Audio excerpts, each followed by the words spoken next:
Voilà, vous avez l'écran maintenant. C'est partagé.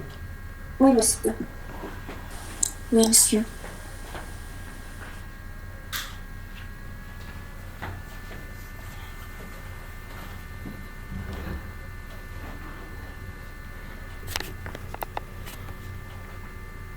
Dites-moi maintenant, cette image, vous fait penser à quoi?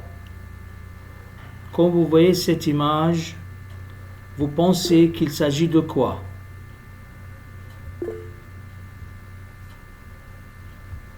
L'argent? Hmm? L'argent, L'argent? oui, oui, bien sûr. Zainab Nabil, Oui, s'il vous bonjour, plaît. monsieur. Oui, Bonjour, monsieur. bonjour. Je vois sur la photo de l'argent une carte de crédit, une liste de facteurs ou des besoins quotidiens. Oui, très bien. Très bien. Encore.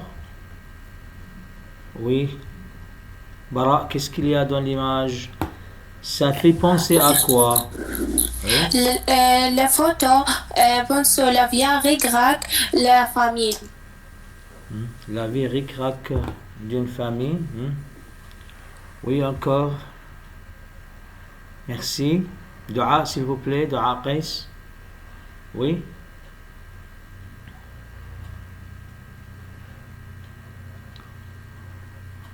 Malak. Oui, monsieur, il Oui. s'agit d'une famille ordinaire. Hmm. Mais est-ce qu'on sait qu'il s'agit d'abord d'une famille ou qu'il s'agit d'une vie ric-rac?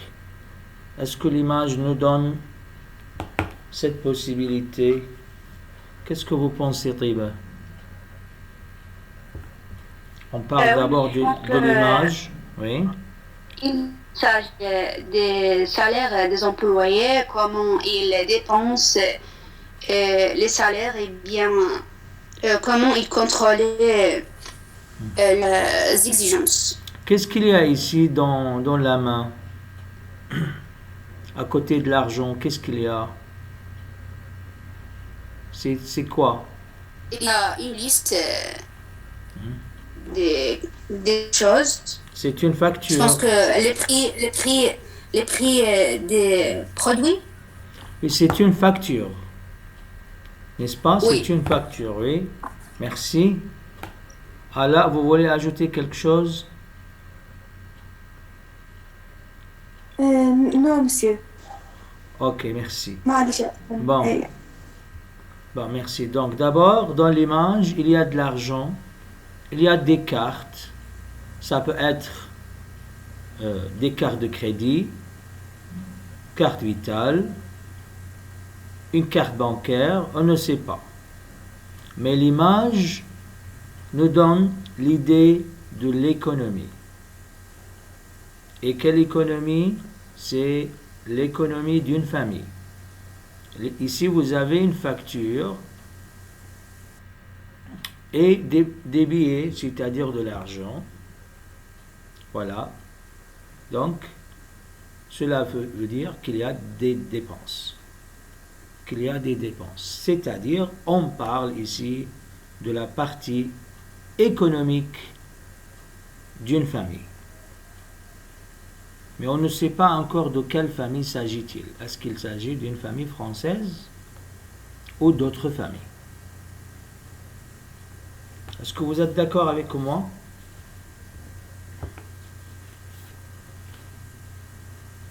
Vous êtes d'accord ou non?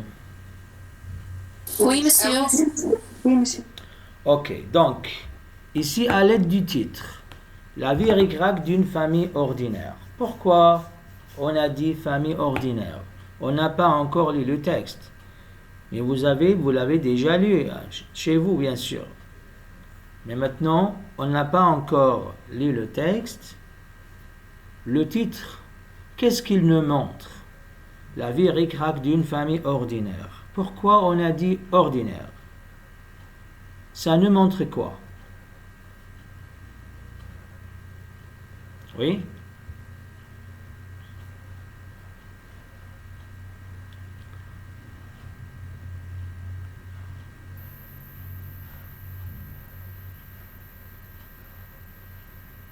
Oui, Nora, ça nous montre quoi? Oui, monsieur, parce que la famille se cite au moyen de l'échelle sociale française. Merci. Au moyen de l'échelle sociale, merci. Oui, on parle d'une famille ordinaire parce que la famille ordinaire peut refléter la situation de la classe moyenne. Vous savez qu'il y a la pauvreté et il y a la classe moyenne et vous avez la richesse. N'est-ce pas? Donc, quand on parle de la vie économique d'une famille ordinaire, c'est-à-dire cette famille a été choisie en tant que classe moyenne. Et la classe moyenne, ça fait partie intégrante de la société, de n'importe quelle société, y compris, bien sûr, la société française.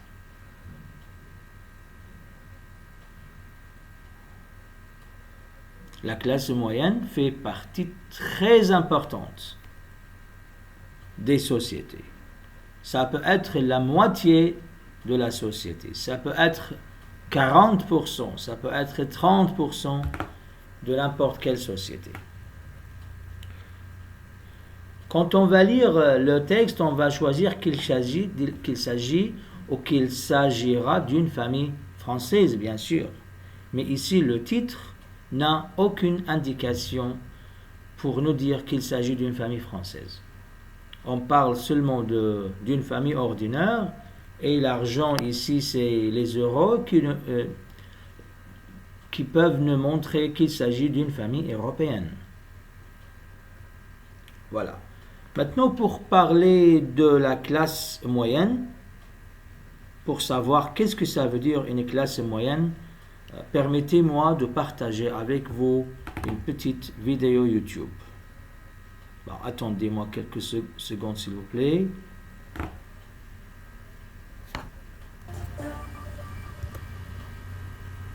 L'expression classe moyenne désigne la partie de la population qui, par son niveau de vie, se situe entre les classes aisées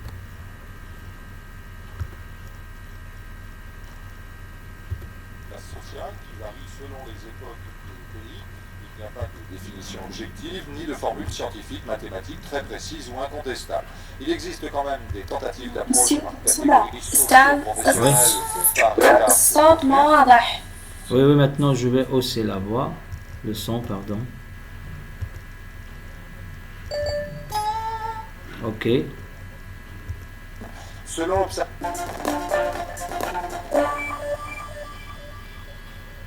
l'expression classe moyenne désigne la partie de la population qui, par son niveau de vie, se situe entre les classes aisées et les classes les plus pauvres. C'est un ensemble hétérogène de classes sociales qui varie selon les époques et les pays.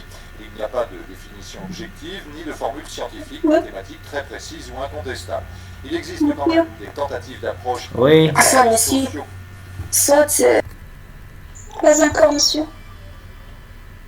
L'expression classe moyenne désigne la partie de la population qui, par son niveau de vie, se situe entre les classes aisées et les classes les plus pauvres. C'est un ensemble hétérogène de classes sociales qui varie selon les époques et les pays. Il n'y a pas de définition objective ni de formule scientifique, mathématique très précise ou incontestable. Il existe quand même des tentatives d'approche par catégorie socio-professionnelle ou par écart de revenus. Selon l'Observatoire des inégalités, les classes moyennes se situent entre les 30% les plus démunis et les 20% les mieux payés. Elles représentent 50% de la population, un découpage très rudimentaire admet lui-même l'Observatoire des inégalités. Ce concept de classe moyenne s'est développé principalement pendant les 30 Glorieuses, mais l'idée est certainement apparue bien avant, avec d'abord la fin de l'ordre féodal, et ensuite l'invention de l'impôt sur les revenus au début du siècle dernier. Il correspond à l'émergence d'une catégorie de la population ni vraiment riche, ni vraiment pauvre, entre les classes populaires, ouvriers, employés, agriculteurs et les classes aisées. Après les 30 Glorieuses, depuis le début des années 80, cette classe moyenne s'estime en déclin, souvent accompagnée par les commentaires politiques qui dénoncent son étranglement par la fiscalité et la baisse de son pouvoir d'achat. En 2013, la Fondation Jean Jaurès a publié une enquête sur ce sentiment de déclassement. Si une large majorité de Français continue de s'identifier aux classes moyennes et aux classes moyennes supérieures, l'appartenance à ce groupe est en recul. Les classes moyennes sont inquiètes, elles craignent de vivre moins bien que leurs parents et leurs enfants moins bien qu'elles, elles ne comprennent plus les politiques fiscales les concernant. Ce sentiment est aujourd'hui bien installé, mais pourtant contesté au moins en partie par certains économistes ou sociologues.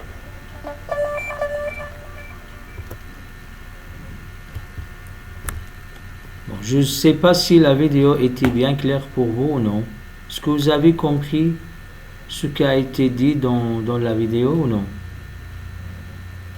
Dites-moi, est-ce que vous avez besoin d'une répétition? Oui, monsieur. Oui, monsieur, on répète. Ok. monsieur الفيديو ما معلوقاتنا بس الصوت.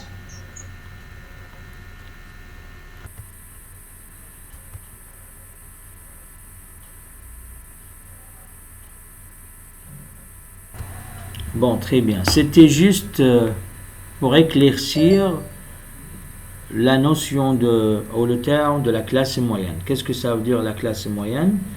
Et c'est pourquoi on a choisi une famille ordinaire. C'est pour montrer la vie économique d'une classe moyenne. Ou de la classe moyenne. Ok. Maintenant, on revient à notre texte.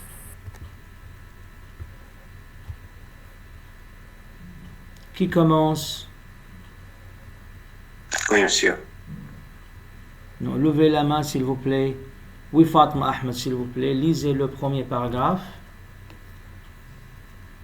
Pascal et Bénédicte Badin gagnent 3 000 du bus 1 € par mois, soit le revenu médian d'un couple avec 12 enfants en France, plus de place pour les loisirs. Chaque dépense est réfléchie et répertoriée. Bénédicte Badin et son mari Pascal gagnent tous les mois le revenu médian d'un ménage français ayant 2 enfants, et soit un peu moins de 3 200 €. La famille Badin se situe au milieu de l'échelle sociale française. Un endroit où le pouvoir d'achat n'est plus moindre, mais encore. Merci. Merci, Fatma.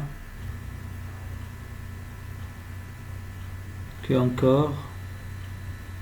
Ala, lisez, s'il vous plaît. Oui, monsieur. Bénédicte Badin, qui a 33 ans, était comptable à 80% dans une association familiale de Caen. La garantie d'un salaire régulier, d'un travail sans souci et d'un retour chez soi tous les soirs à 18h résume-t-elle. Elle également a les avantages que lui procure son emploi. C'est ce qui est restaurant à 7,30 € et mutuelle à 20 € pour toute la famille. Un comité d'entreprise qui distribue des bons cadeaux annuels et des aides pour le centre RDT. Je ne travaille pas le mercredi. J'ai un employeur sérieux et je gagne 980 € par mois. Pour un second emploi, c'est parfait. Merci. Avant, considère que le premier emploi de ménage, celui de breadwinner, comme disent les sociologies, est celui de son mari. Pascal, qui a aujourd'hui 34 ans, a déjà une longue vie de plombier chauffagiste derrière lui. À 15 ans, il est entré en pré-apprentissage et depuis, il a toujours travaillé sur les chantiers. J'ai un plusieurs patrons, mais je n'ai jamais été à 35 ou 37 heures par semaine.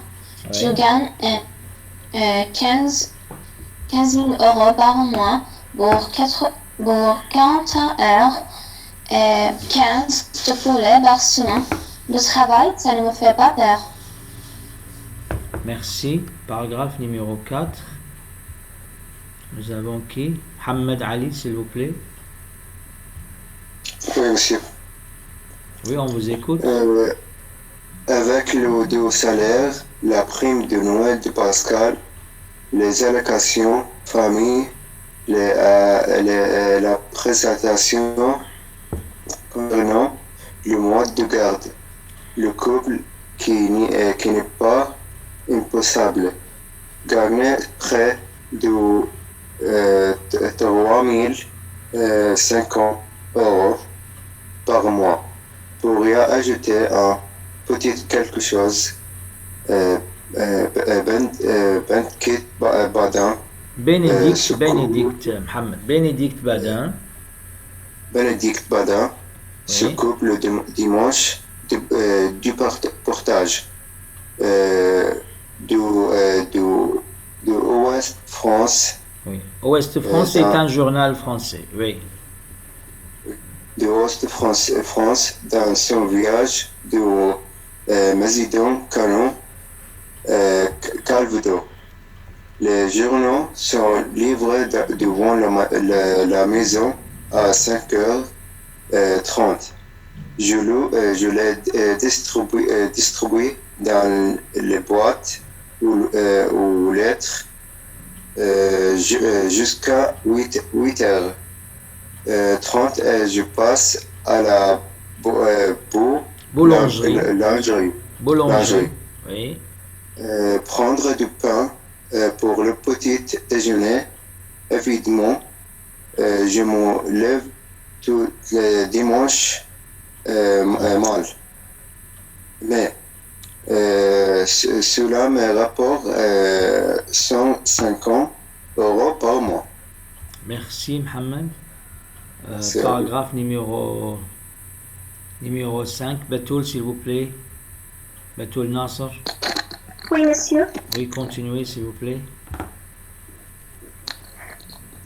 Pascal et Bénédicte Badin ne se plaignent pas. Cette fille nous convient. Nous convient.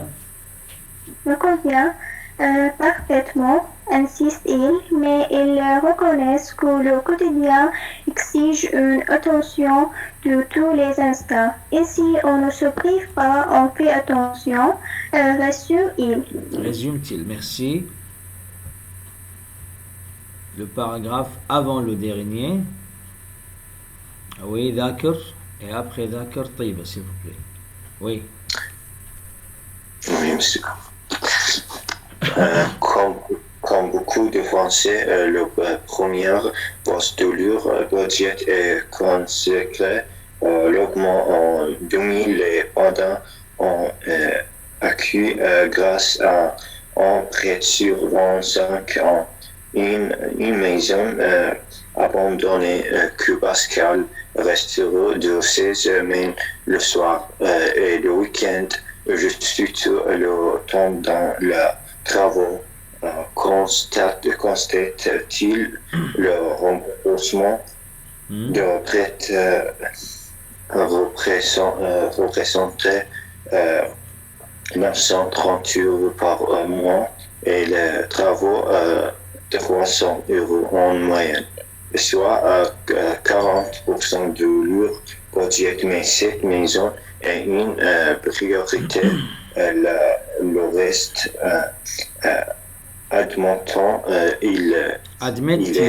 admet-il et Rigrac. Oui.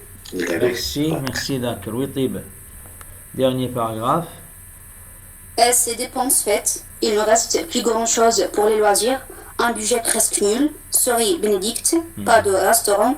Quand on s'est rencontrés, on allait de temps en temps dans un petit rotier, mais on n'y va plus. Pas de spectacle ou de sortie. Et 2 semaines de vacances tous les ans dans l'appartement d'une grand-mère en Espagne. Merci, très bien. Bon, cet article a été écrit par Anne Chemin et dans le journal Le Monde, c'est un journal français. Vous connaissez Le Monde, oui? Et c'est un article intitulé La vie d'une famille ric-rac. Voilà. Bon, l'article est un peu long, donc c'est pas la peine que je lis l'article parce qu'on va faire plus de temps. À partir de la première lecture, qu'est-ce que vous avez compris? Quelles sont les conditions de vie d'une famille française ordinaire? Ils gagnent combien? Ils dépensent combien? Est-ce que leur vie est facile ou difficile? Est-ce que la famille Badin, c'est-à-dire Pascal et Bénédicte Badin, est-ce que la famille Badin est contente de leur vie? Est-ce que la famille Badin se plaint? Dites-moi.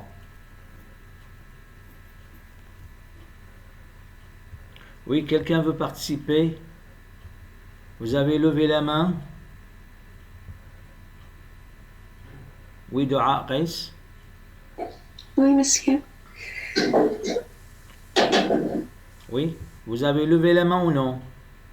Oui. Allez-y. بس يعني قلت تسألني ما أعرف وش أجاوب. Quand vous voulez, ici, j'ai posé plusieurs questions. Ici, est-ce que la famille Badin, Pascal et Bénédicte Badin, c'est la famille Badin, est-ce que la famille Badin est contente de leur vie? Est-ce qu'elle vit facilement ou difficilement? Est-ce qu'elle se plaint ou non? Leur vie est facile, est difficile, mais ils ne plaignent pas parce qu'elles disent que cette vie nous convient parfaitement. Oui, très bien. Merci encore. Qui peut ajouter quelque chose à propos des revenus et des dépenses? Nora, qu'est-ce qu'on peut dire? Oui, je pense que sa fille n'est pas un drame, mais elle est souci. Elle est difficile, mais elle est souci. Merci. Combien gagnent-ils les autres? La famille Badin, combien gagne-t-elle? Oui, Ala. La famille Badon gagne 30 000. Je peux dire 3 000. Désolé. 30 200 euros par mois. 3 000, Ala. 3 000. 3 000. Sorry, أنا أدي Oui. مشكلة وين أقول كل شيء أسكت. Ok. 3 200 euros. Merci. Et les dépenses sont combien? Combien la famille Badin dépense? Les autres. جواب عن monsieur là. Allez-y, répondez. 930 euros par mois et 300 euros. Non, désolé, monsieur. Oui, merci. Observez bien avec moi. Ici, on parle des Français dont les revenus sont moyennes. Pourquoi on parle de la vie ric-rac d'une famille ordinaire? C'est-à-dire, on parle d'une famille, comme exemple, de la classe moyenne. Et qu'est-ce que ça veut dire la classe moyenne? La classe moyenne, هي اللي محدودة المدخولات، بمعنى les revenus sont moyens. Maintenant, comment les Français moyens? Vous voyez, c'est entre guillemets, c'est-à-dire les Français qui appartiennent à la classe moyenne, c'est ça. Comment les Français moyens vivent au jour le jour? Voilà. Qu'est-ce que ça veut dire la vie au jour le jour? Qu'est-ce que ça veut dire vivre au jour le jour? Ça veut dire comment est-il le pouvoir d'achat? Combien sont les salaires? Et quels sont les problèmes dérivant de l'augmentation des prix? Voilà, ce sont les trois facteurs essentiels. Le pouvoir d'achat, les salaires, les problèmes dérivant de l'augmentation des prix. Vous savez qu'est-ce que ça veut dire l'augmentation des prix? Ici maintenant en Irak, la vie augmente aussi, n'est-ce pas? Est-ce que vous êtes d'accord ou non? Oui, je suis d'accord avec toi. Pourquoi les prix augmentent pour le moment? Quelle est la raison? Pour quelle raison augmentent les prix maintenant en Irak? Isra Abbas. Bien sûr. Oui, vous avez levé la main, n'est-ce pas? Leur salaire? مرفعتي ايديش لو vous avez levé la main ou non? Oui, monsieur Fatih. Allez-y. Pourquoi les prix augmentent maintenant en Irak? ليش ترتفع الأسعار? Pourquoi? Parce que يعني بسبب ارتفاع سعر الدولار الأمريكي. Merci. Est-ce que vous pouvez vous exprimer en français ou non?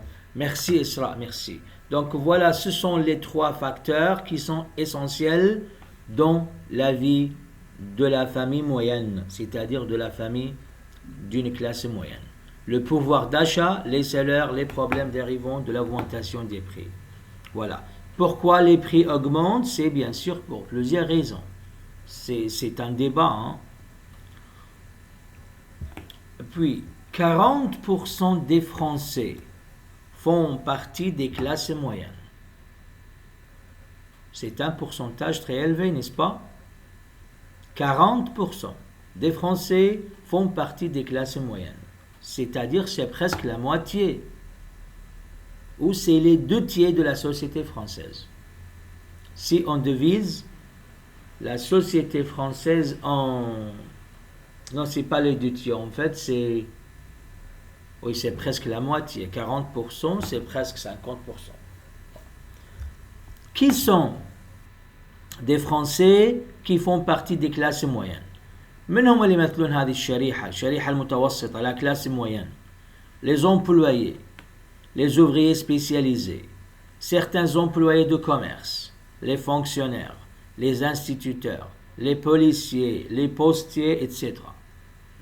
Voilà, ce sont tous des personnes qui appartiennent à la classe moyenne.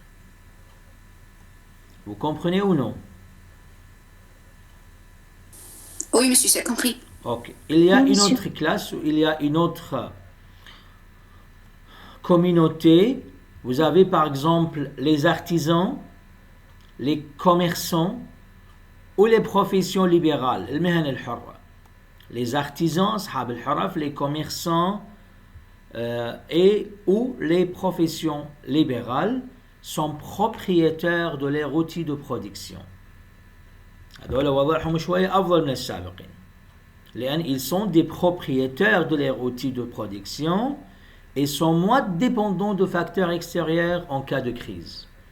هذول lorsqu'il y a une crise économique, لما نصير أزمة اقتصادية, ils sont dans une situation meilleure. يعني leur situation est meilleure. وضعهم أفضل من الطبقة أو من الشرائح اللي سبقتهم. لأن هم أرباب عملهم, هم يملكون العمل. Ils sont des propriétaires de leurs outils de production. واعتمادهم على العوامل الخارجية أقل. تأثرهم بالعوامل الخارجية des facteurs extérieurs في حالة الأزمات هو أقل. Bon. Depuis quelques années, le niveau de vie des classes moyennes en France baisse.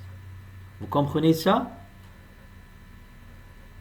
Oui, monsieur. Le niveau de vie baisse. Quel niveau de vie? Le niveau de vie des classes moyennes en France baisse. Bon, pourquoi les classes moyennes s'inquiètent? Quelles sont les raisons de leur inquiétude? Les classes moyennes s'inquiètent car elles se sentent menacées. Qu'est-ce que ça veut dire, elles se sentent menacées? Comment maintenir leur niveau de vie qui était stable jusqu'aux années 2000?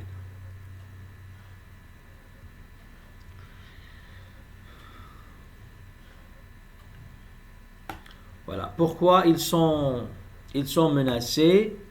Connaissez qu'il y a le chômage dont elle avait été tenue à l'écart, les guettes, et les familles craignent de ne pas pouvoir transmettre à leurs enfants une situation sociale qu'elles considèrent comme acquise. Donc ils ont toujours peur et les familles se sentent qu'elles sont menacées pour toutes ces raisons, à cause du chômage et parce qu'ils ont l'impression de ne pas pouvoir transmettre à leurs enfants une situation sociale qu'elles considéraient comme acquise. C'est compris ou non? Dites-moi franchement, est-ce que c'est compris? Oui, Oui, c'est compris. Non, monsieur, c'est clair. Si Non, vous monsieur. avez des questions à propos de ce document Word, dites-moi. Ne soyez pas timide. Pas de questions? دكتور أنا عندي سؤال. Allez-y, oui, je vous écoute. دكتور خصوص الأخوان المتوسطة Oui. بس هاي آخر نقطة أنا اشتهيت فيها. Ok, Rami, merci. Mais Rami, il faut poser la question en français, hein? Oui, Ok, merci. il faut poser la question en français. Merci. Dernier paragraphe. Vous parlez de ce paragraphe, Rami? Les classes moyennes s'inquiètent? Ou quoi? Parce que j'ai رامي compris.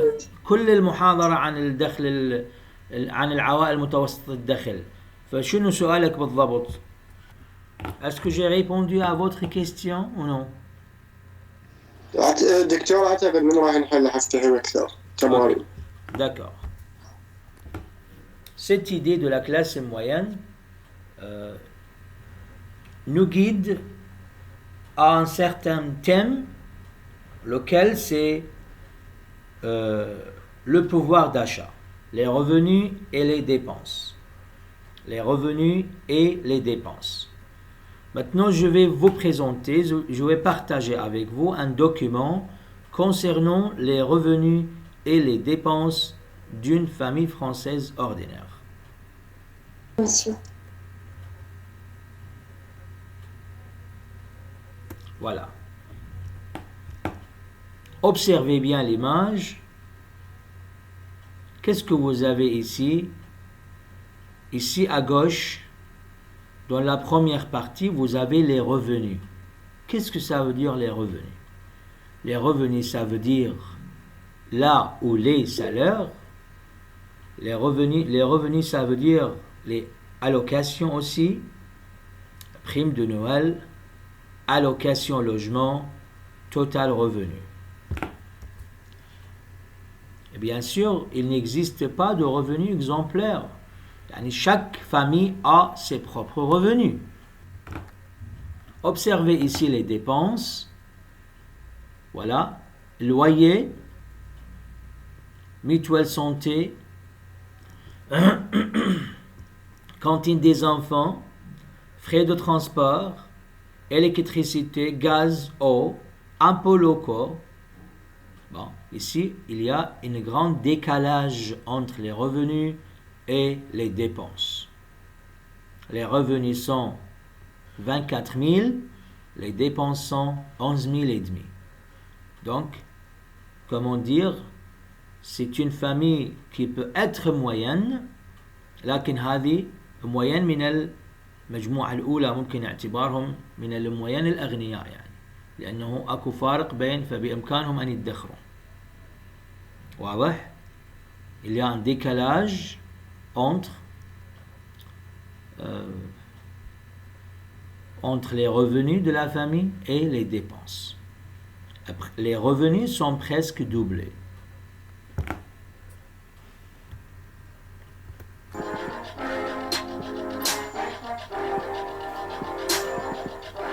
Le pouvoir d'achat, c'est la capacité d'un individu ou d'un couple à acheter des biens, des services avec de la monnaie. Et selon des impôts ou des prix qui changent, le pouvoir d'achat change aussi. Ici, dans le cas d'un étudiant, je m'appelle Samuel, je suis étudiant en économie et j'ai 19 ans et je travaille de temps en temps. Alors mes revenus par mois quand je bosse sur des chantiers ou que je fais des petits boulots, c'est environ 400 à 500 euros en plus par mois. Ma bourse, c'est une bourse du Crous et j'ai environ 330 euros par mois. Tous les mois je dois aller à la fac, c'est assez loin du coup, faut que je prenne un pass Navigo et ça me coûte environ 70 € par mois. Mes autres principales dépenses, c'est la nourriture. Il y a la base, c'est les grecs. C'est le moins cher, c'est le plus efficace parce que ça nourrit. Les cigarettes, l'alcool et le téléphone aussi. On peut arriver à mettre de côté environ 100 à 200 € par mois. C'est qu'à Paris, si on veut sortir un petit peu, tout coûte assez cher. Du coup, c'est plus compliqué de mettre des sous de côté. C'est même pire pour ceux qui ont un appart à gérer quand ils sont étudiants. Moi, c'est pas mon cas, j'ai de la chance, mais bon, je dépense plus. Dans une étude de 2018, l'UNEF, un syndicat étudiant, estime le budget moyen mensuel des étudiants à 837 €. Et vous, comment évaluez-vous votre pouvoir d'achat?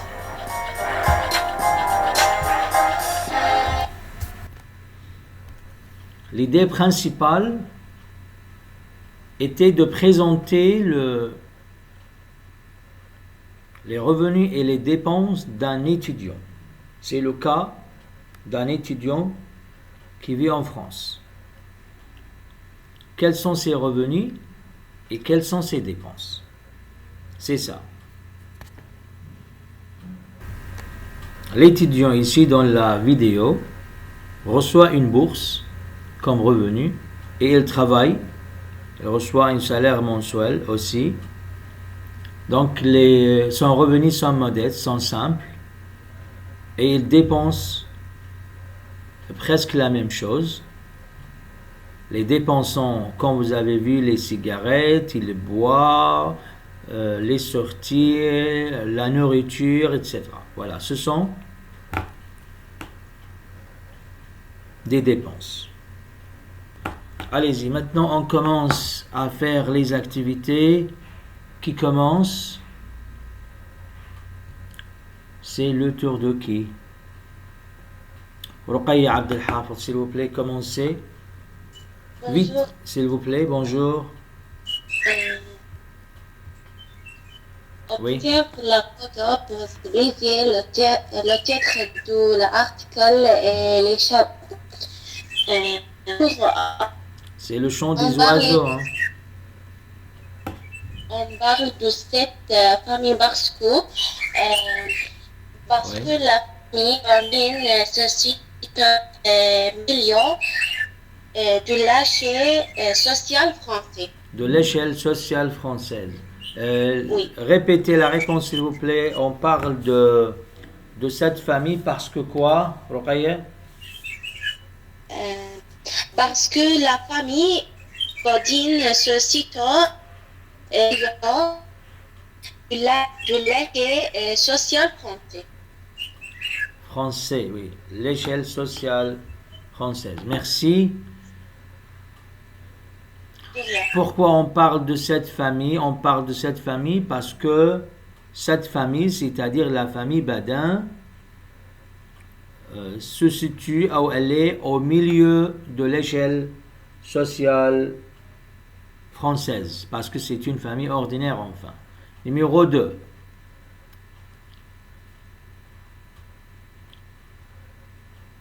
Numéro 2, c'est le tour de qui? Wiam, s'il vous plaît. Ba'ad Wiam Zainab Talal. Allez-y. Oui, bonjour. Bonjour. Bon. Ricrac, une expression familière de la vie Ricrac signifie aussi que ASC vivre, mais que la situation est difficile. Oui. Ricrac voudrait dire.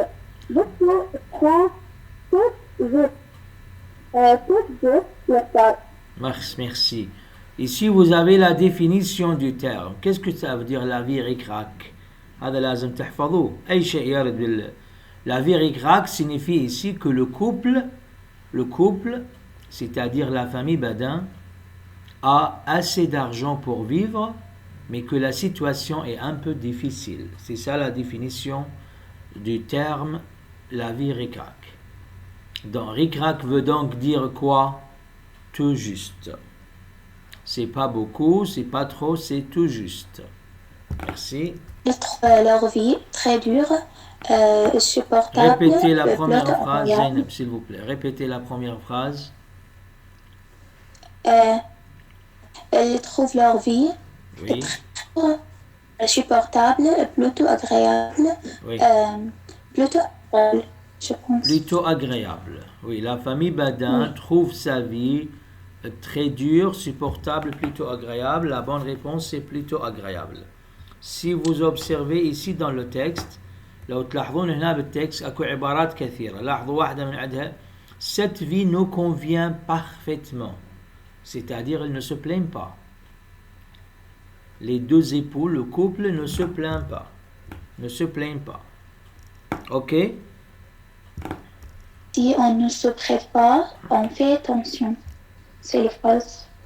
Merci. C'est donc dans quel paragraphe?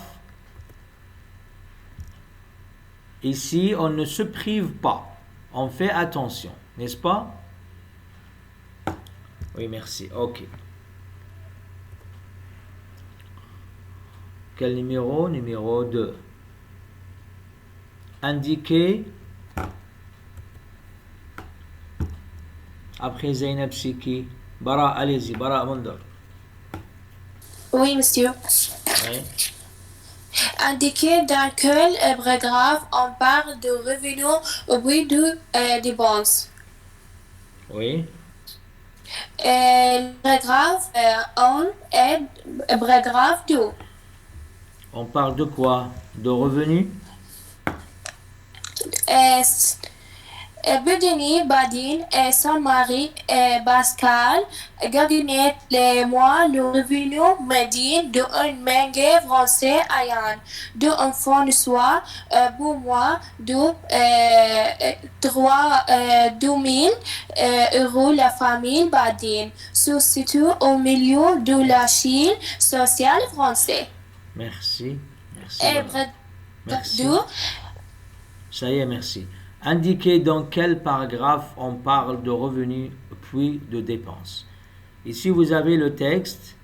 L'article est composé de combien de paragraphes? L'article est composé de 7 paragraphes. 1, 2, 3, 4, 5, 6, 7. Voilà. Dans les paragraphes 1, 2, 3, 4, ici vous voyez on parle de revenus.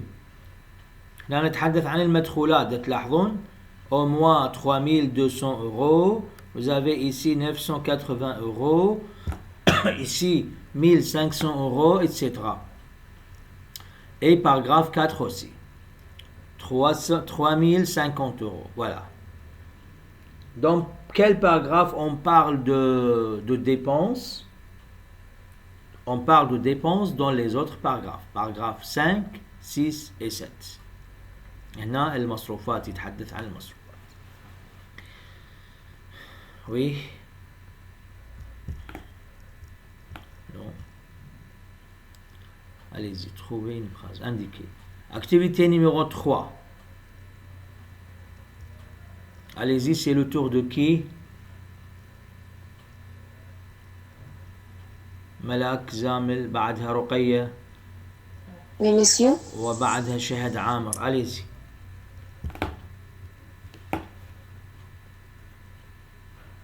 Oui, Malak. Vous avez levé la main, n'est-ce pas? Lisez le texte paragraphe par paragraphe et répondez. Oui. Numéro 1. Trouvez le renouveau par mois du couple et expliquez pourquoi le couple était choisi pour le reportage. Oui. Trouvez le revenu par mois du couple. Combien le couple reçoit par mois? Combien les deux reçoivent? Oui, monsieur. Oui. 3200 euros. Oui. Le revenu total, c'est 3000. Le revenu total, c'est 3200 euros. Merci. Expliquez pourquoi le couple a été choisi pour le reportage. Qui peut répondre? Monsieur? Oui, allez-y. Parce qu'ils sont une famille à revenu moyen. Parce que c'est une famille moyenne, oui. C'est une famille moyenne, c'est une famille qui reçoit un salaire moyen. C'est une famille qui appartient à la classe moyenne de la société française. C'est ça la réponse. Oui, on vous écoute, numéro 2, s'il vous plaît, vite. Par rapport au revenu des Français, le revenu de la famille se trouve en haut, en bas, au milieu. Au milieu, et trouver l'explication de médian dans le texte. Par rapport au revenu des Français, le revenu de famille se trouve. Le revenu de la famille Badin se trouve en haut, en bas, au milieu. C'est une famille moyenne, c'est-à-dire c'est au milieu toujours. Quelle est l'application? Trouvez l'explication, de médian. Un endroit où le pouvoir d'achat n'est plus un drame, mais encore un souci. Pardon, j'ai pas bien compris. Est-ce que vous pouvez répéter la phrase, s'il vous plaît? À un endroit où le pouvoir d'achat n'est plus un drame, mais encore un souci. Le pouvoir d'achat est un souci. Qu'est-ce que ça veut dire ici? L'explication médian. Trouvez l'explication de médian. Médian signifie que le pouvoir d'achat est aussi moyen, le pouvoir d'achat, c'est-à-dire il n'y a pas de loisir, mais comment ils ont dit dans le texte, ils ne sont pas très à l'aise, ils ne se privent pas, mais juste les deux, c'est-à-dire ils font attention. C'est compris? Pourriez-vous répéter la réponse, Batoul, s'il vous plaît? Quelles sont les autres activités? Pour Bénédicte, c'est quoi? Oui. Bénédicte, elle s'occupe le dimanche du portage de West-France dans son village de Nazidon-Canon. Et pour Pascal, il